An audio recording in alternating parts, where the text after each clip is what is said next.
Morning எழுந்தவுடனே காஃபியோடய வந்து start பண்ணுறாங்க. மதியம் வந்து ஒரு ஃபுல் மீல்ஸ் வந்து எடுத்துக்கிறது, ஈவினிங் வந்து ஏதாவது ஸ்நாக்ஸ் எடுத்துக்கிறது, ஸோ நைட்லேயும் வந்து டின்னர் எடுத்துக்கிறது, அதுக்கப்புறம் ஒரு பழம் சாப்பிட்றது, இந்த மாதிரி ஒரு நாளைக்கு 7-8 வேளை வந்து அவங்க வந்து ஃபுட்டை எடுத்துகிட்டே இருக்காங்க.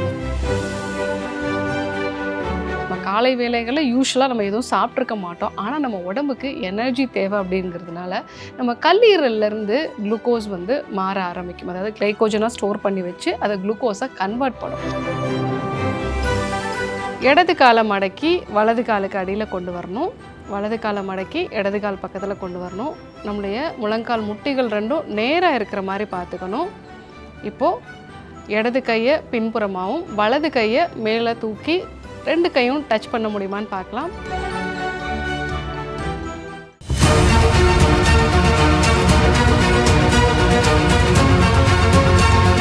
டாக்டர் ஸ்ரீவர்மாஸ் அழகும் ஆரோக்கியமும்.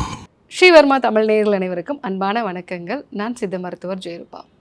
உங்கள் கழுத்தை சுற்றி கருப்பாகிறது, உடம்புல அங்கங்கே ஸ்கின் டேக்ஸ் வந்து வருது. மெயினாக பார்த்தீங்கன்னா கழுத்து பகுதியில் அக்குள் பகுதிகளெலாம் நிறைய ஸ்கின் டேக்ஸ் வந்து வருது. சாப்பிட்டதுக்கப்புறமா ரொம்ப டயர்டாக ஃபீல் பண்ணுறது, சாப்பிட்ட பிறகு ஒரு 10 நிமிஷம் கண்ணை வந்து அசந்தாதான் என்னால் வந்து அடுத்த வேலையே செய்ய முடியும், சாப்பிட்டதுக்கப்புறமா என்னால் எந்த வேலையுமே செய்ய முடியாது அப்படின்னு சொல்லக்கூடிய நபராக இருந்தீங்கன்னா உங்கள் உடம்புல இன்சுலின் ரெசிஸ்டன்ஸ் ஆல்ரெடி ஸ்டார்ட் ஆகிடுச்சுன்னு அர்த்தம். ஸோ இதை நீங்கள் கரெக்டாக பார்த்து சரி பண்ணிங்கன்னா தான் நீங்கள் சர்க்கரை நோயாளியாக மாறாமல் தடுத்துக்கலாம்.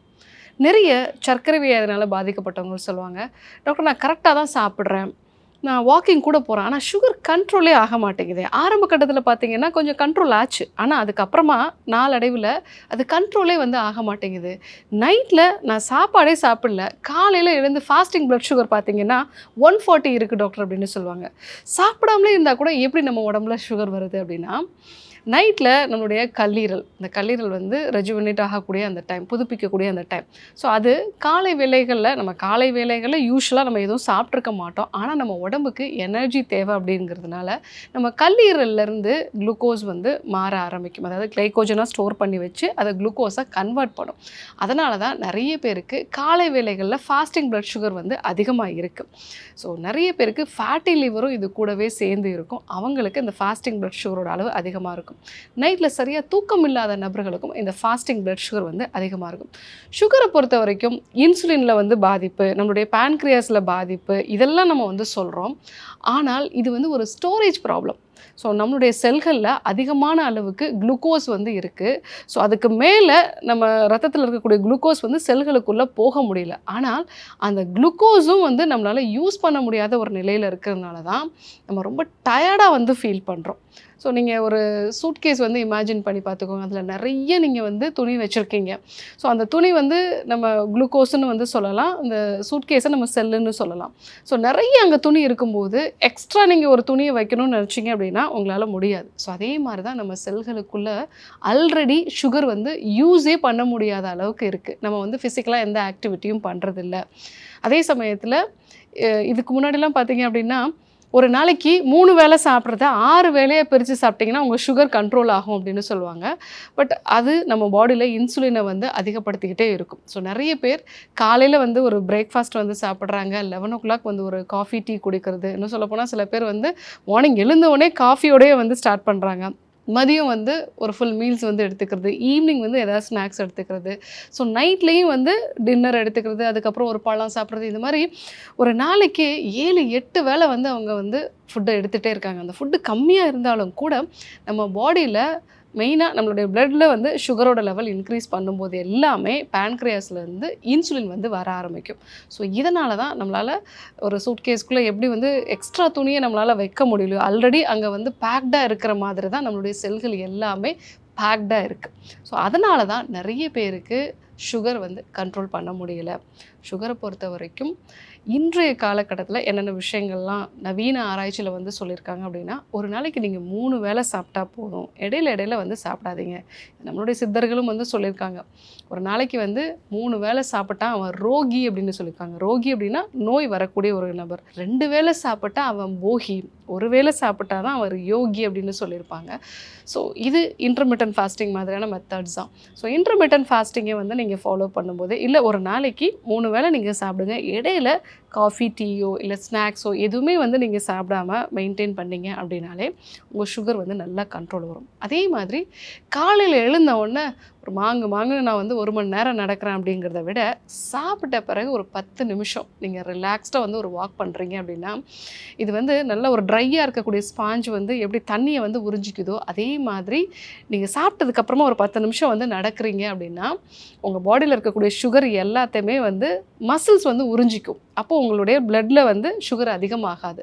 ஸோ காலையில் நேரத்தில் நீங்கள் 1 மணி நேரம் நடக்கிறது நல்லது தான். ஆனாலும் கூட சாப்பிட்டதுக்கப்புறமா ஒரு 10 நிமிஷம் வந்து நடக்க முடியுமான்னு பாருங்கள். எனக்கு நடக்கிறதுக்கெலாம் வாய்ப்பில்லை டாக்டர், நான் ஒர்க் பண்ணிகிட்ருக்கேன், அந்த இடத்துல எழுந்து நிற்கிறதே பெரிய விஷயம் அப்படின்னா, ஒன்றும் இல்லை, நீங்கள் எழுந்து நின்று உங்கள் குதிங்கால்களை மட்டும் உயர்த்தக்கூடிய அந்த ஒரு உடற்பயிற்சியை வந்து செய்யுங்க. அதாவது ஹீல்ஸ் அப் அப்படின்னு நம்ம சொல்லுவோம்.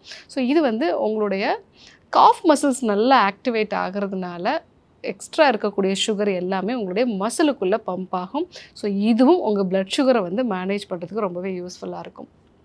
என்னென்ன விஷயங்களாக நம்ம ஃபாலோ பண்ணலாம்? மெயினாக உணவுப் பொருட்களை பொறுத்த வரைக்கும் குதிரைவாலி அரிசி அடிக்கடி நம்ம வந்து எடுத்துக்கலாம். இது வந்து பிளட் சுகரை நல்லா கண்ட்ரோல் பண்ணும். ரெகுலராக ஒரு 30 டேஸ் குதிரைவாலி அரிசி மட்டும் வந்து சாப்பிட்டுட்டு, சாதாரண அரிசி சாதம் எதுவுமே சாப்பிடாம காய்கறி கீரைகள் நிறைய எடுத்துகிட்டு ரெகுலராக எக்ஸசைஸ் ஃபாலோ பண்ணாலே உங்களுடைய சுகர் நல்லாவே வந்து குறையும். அதே போல் அடிக்கடி கோவக்காயும் வந்து எடுத்துக்கோங்க. இப்போ நிறைய ரீசெண்டாக வெயிட் லாஸ் பண்ணுறதுக்காக GLP-1 அப்படிங்கிற ஒரு மருந்து வந்து நிறைய பேர் வந்து யூஸ் பண்ணுறாங்க. இது நம்ம பாடியில் பிளட் சுகரையும் வந்து குறைக்குது. ஸோ அந்த சேம் எஃபெக்ட் வந்து கோவக்காய் எடுத்துக்கும் போது நமக்கு இருக்குது அப்படிங்கிறது நிறைய ரிசர்ச் எல்லாம் வந்து சொல்லியிருக்கு. ஒரு நாளைக்கு ஒரு 4 கோவக்காய் இல்லை 5 கோவக்காய் நீங்கள் நல்லா மென்று சாப்பிட்லாம். பச்சையாகவே வந்து நல்லா மென்று சாப்பிட்லாம். இல்லை அதை வந்து நீங்கள் சமையல் பண்ணியும் வந்து சாப்பிட்லாம். அடிக்கடி கோவக்காய் எடுத்துக்கும் பொழுது உங்கள் உடல் எடையும் வந்து குறையும், சுகரும் வந்து கண்ட்ரோல் ஆகும். 3வதாக லவங்கப்பட்டை வந்து டீ மாதிரி வந்து எடுத்துக்கலாம். லவங்கப்பட்டையில் இருக்கக்கூடிய ஒரு சில வேதிப்பொருட்கள் நம்ம பாடியில் இன்சுலின் எப்படி செயல்படுதோ அதே போல் வந்து செயல்படுது அப்படிங்கிற மாதிரி இந்த ரிசர்ச்லாம் வந்து சொல்லியிருக்காங்க. ஸோ அப்போது லவங்கப்பட்டை டீ வந்து நீங்கள் ஒரு ஏர்லி மார்னிங் வந்து நீங்கள் எடுத்துக்கிறீங்க அப்படின்னாலே அந்த டே வந்து ரொம்ப நல்லா உங்களுக்கு இந்த சுகர் வந்து கிராஸ் ஆகாமல், சுகர் சடனாக குறையிறது, சடனாக அதிகரிக்கிறது இந்த மாதிரிலாம் இல்லாமல் உங்கள் பாடி நல்ல ஒரு பேலன்ஸ்டாக வந்திருக்கும். அதே போல் நீங்கள் சாப்பிட்றதுக்கு ஒரு 1/2 hour பிஃபோர், ஒரு 30 நிமிஷத்துக்கு முன்னாடி apple cider vinegar 1 tablespoon வெதுவெதுப்பான வெந்நீரோட வந்து சேர்த்து சாப்பிட்லாம். அந்த மாதிரி சாப்பிடும் பொழுது நீங்கள் சாப்பிட்ற உணவுகளில் இருந்து சாப்பிட்ட பிறகு நம்மளுடைய பிளட் சுகர் இன்க்ரீஸ் ஆகுதுல, அது 30% வரைக்கும் குறையுது அப்படிங்கிற மாதிரி நிறைய ஆய்வறிக்கைகள்லாம் வந்திருக்கு. ஸோ இந்த விஷயங்கள்லாம் நீங்கள் வந்து ஃபாலோ பண்ணுங்கள். நான் சொன்ன இந்த எல்லா மெத்தட்ஸ் கூடயும் இன்னும் நீங்கள் யோக பயிற்சிகளையும் சேர்த்து பண்ணணும். ஸோ 2 யோகாசன பயிற்சிகளையும் ஒரு முத்திரையும் பற்றி நம்ம இப்போ பார்க்க போகிறோம். அது என்னென்ன ஆசனம் அப்படின்னா கோமுகாசனம், பக்ஷிமோத்தாசனம், சூரிய முத்ரா. ஸோ இந்த 3 விஷயம் எப்படி செய்யுதுன்னு இப்போ நம்ம பார்க்கலாம். இப்போ கோமுகாசனம் பண்ண போகிறோம். கால்களை நல்லா தளர்வாக நீட்டிக்கலாம். நம்மளுடைய முதுகு தண்டுவடம் ஸ்ட்ரைட்டாக இருக்கிற மாதிரி பார்த்துக்கலாம்.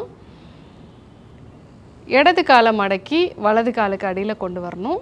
வலது காலை மடக்கி இடது கால் பக்கத்தில் கொண்டு வரணும். நம்முடைய முழங்கால் முட்டிகள் 2ம் நேராக இருக்கிற மாதிரி பார்த்துக்கணும். இப்போது இடது கையை பின்புறமாகவும் வலது கையை மேலே தூக்கி 2 கையும் டச் பண்ண முடியுமான்னு பார்க்கலாம்.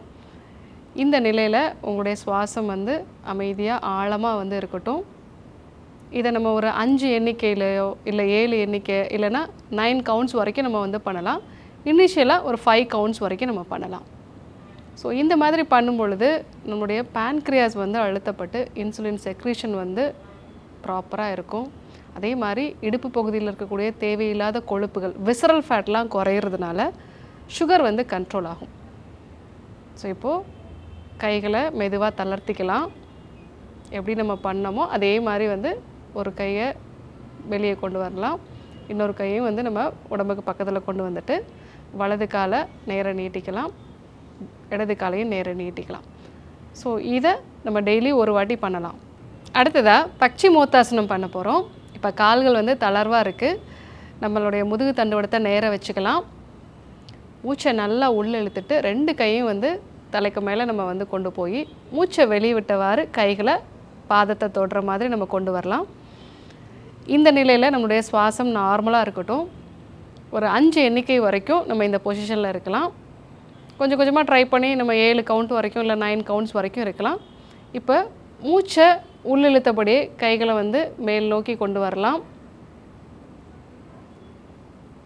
மூச்சை வெளிவிட்டபடி கைகளை வந்து ரிலாக்ஸ் பண்ணிக்கலாம். ஸோ இந்த ஒரு பயிற்சியும் நம்ம ரெகுலராக பண்ண ஆரம்பித்தோம் அப்படின்னா இது நம்ம அடிவயிற்றில் இருக்கக்கூடிய தசைகளை பலப்படுத்தும். அதே மாதிரி கொழுப்போட அளவும் வந்து குறைய ஆரம்பிக்கிறதுனால சர்க்கரை வந்து கட்டுப்பாட்டுக்குள்ளே வரும். இப்போது சூரிய முதிரை எப்படி பண்ணுறதுன்னு பார்க்கலாம். மோதிர விரலை மடக்கிக்கலாம். அது மேலே கட்டை விரலை அழுத்தம் கொடுத்து இந்த ஒரு பொசிஷனில் நம்மளோட கண்களை மூடி தியான நிலையில் சுவாசத்தை மட்டும் கவனிக்கலாம். இந்த பொசிஷனில் நம்ம ஒரு 15 நிமிஷம் வரைக்கும் இருக்கலாம். இது நம்ம பாடியில் வளர்சிதை மாற்றத்தோட அளவை அதிகப்படுத்துது. நம்மளுடைய வயிற்றில் இருக்கக்கூடிய அக்னி நம்ம செரிமானத்துக்கு தேவையான அந்த டைஜஸ்டிவ் பவரை வந்து இது அதிகப்படுத்துது. அது மட்டும் இல்லாமல் வெயிட்டை கண்ட்ரோல் பண்ணுறதுக்கும் இதை நம்ம யூஸ் பண்ணலாம். ஸோ ரெகுலராக ஒரு 15 மினிட்ஸ்லேருந்து 30 மினிட்ஸ் வரைக்கும் நம்ம பண்ணோம் அப்படின்னா நம்மளுடைய சுகரில் நல்ல ஒரு சேஞ்ச் இருக்கும். ஸோ இப்போ இந்த யோகாசன பயிற்சி முத்திரை இதெல்லாம் எப்படி செய்யறதுன்னு நம்ம வந்து பார்த்தோம். கண்டிப்பாக எல்லாருமே ஃபாலோ பண்ணி பாருங்கள். இது கூட நல்ல இரவு தூக்கம் வந்து அவசியம். நீங்கள் சாப்பிடக்கூடிய உணவை நல்லா மென்று சாப்பிடுங்க. மன அழுத்தத்தை குறைக்கிறதுக்கான யோகாசன பயிற்சி, தியான பயிற்சி, சுவாச பயிற்சி இதெல்லாம் ஃபாலோ பண்ணிங்க அப்படின்னாலே உங்கள் சுகர் நல்லா கண்ட்ரோல் ஆகிறத பார்க்கலாம். ஸோ சர்க்கரை வியாதி அப்படிங்கிறது ஒன்ஸ் வந்துச்சு அப்படின்னா இது நமக்கு சரியே ஆகாது. மாத்திரைகள் தொடர்ந்து எடுத்துக்கிட்டே இருக்கணும். ஒரு மாத்திரையிலேருந்து இன்சுலின் வரைக்கும் போக வேண்டிய ஒரு பிரச்சனை இருக்கும். கண்களில் பாதிப்பு வரும், கிட்னியில் பாதிப்பு வரும், நரம்புகளில் பாதிப்பு வரும். ஸோ இந்த மாதிரி வேர்ஸ் ஆகிட்டே போகும் அப்படிங்கிற மாதிரி நம்ம நினைக்க வேண்டாம். ஸோ சர்க்கரை வியாதி அப்படிங்கிறத நம்ம தெரிஞ்ச பிறகு அதற்கான முறையான உணவு பழக்க வழக்கம், வாழ்வியல் முறை மாற்றங்கள், யோகாசன பயிற்சி, சின்ன சின்ன ஹேக்ஸ், அதாவது நம்ம சாப்பிட்ட பிறகு நடக்கிறது, ஸோ ஹீல் அப் பண்ணுறது, ஆப்பிள் சிடர் வினிகர் எடுத்துக்கிறது, இந்த மாதிரி சின்ன சின்ன விஷயங்களையும் சேர்த்து ஃபாலோ பண்ணோம் அப்படின்னா சர்க்கரை வியாதியோட தன்மையை அதிகப்படுத்தாமல் ஆரோக்கியமான ஒரு வாழ்க்கை வாழலாம். ஸோ இன்றைக்கி சர்க்கரை வியாதி எதனால் அதிகமாகுது, எர்லியராக என்னென்னலாம் சிம்டம்ஸ் வந்து இருக்கும், இதை நாம் எப்படி தெரிஞ்சுக்கிறது, என்னென்ன விஷயங்கள்லாம் வீட்டில் இருந்தபடியே ஃபாலோ பண்ணலாம், யோகாசன பயிற்சி, முத்திரை இதெல்லாம் பற்றி நம்ம தெரிஞ்சுக்கிட்டோம். கண்டிப்பாக ஃபாலோ பண்ணி பாருங்கள். யாருக்கெல்லாம் இது தேவைப்படுமோ அவங்களுக்கும் இந்த விஷயத்தை சொல்லுங்கள். இல்லை நீங்கள் ஆல்ரெடி இதெல்லாம் ஃபாலோ பண்ணிகிட்ருக்கீங்க அப்படின்னா கமெண்ட்லேயும் சொல்லுங்கள். ஸோ அடுத்ததாக இன்னொரு அற்புதமான ஒரு தகவலோடு உங்களை சந்திக்கிறேன். நன்றி, வணக்கம்.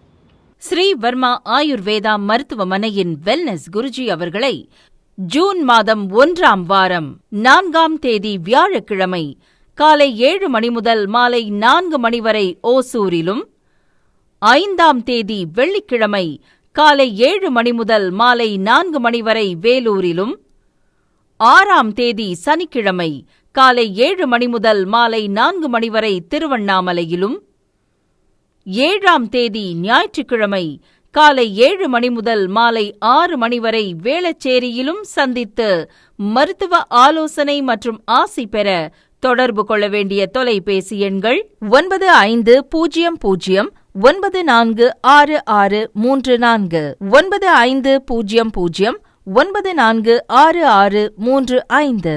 ஆச்சார்யா டாக்டர் ஸ்ரீ வர்மா அவர்களிடமும் வெல்னஸ் குருஜி அவர்களிடமும் நேரடியாக பயிற்சியும் ஆசியும் பெற்ற doctor Hemala Thiruvallur, doctor Aneesh Fathima Ambattur, doctor Surya Kodambakkam, doctor Jayarupa Manapakkam, doctor Radha Velachery, doctor Jayakanthan Pondicherry, doctor Pooja Tiruvannamalai, doctor Saraswathi Salem, doctor Suryabharathi Trichy, doctor Abirami Thanjavur, doctor Abina Mubisha Madurai, doctor Jebashin Nagercoil, doctor Malathi Coimbatore, doctor Sonali Hosur, doctor Guna Apsara Bangalore, doctor Navneeth Hyderabad, doctor Siddhanath Mumbai.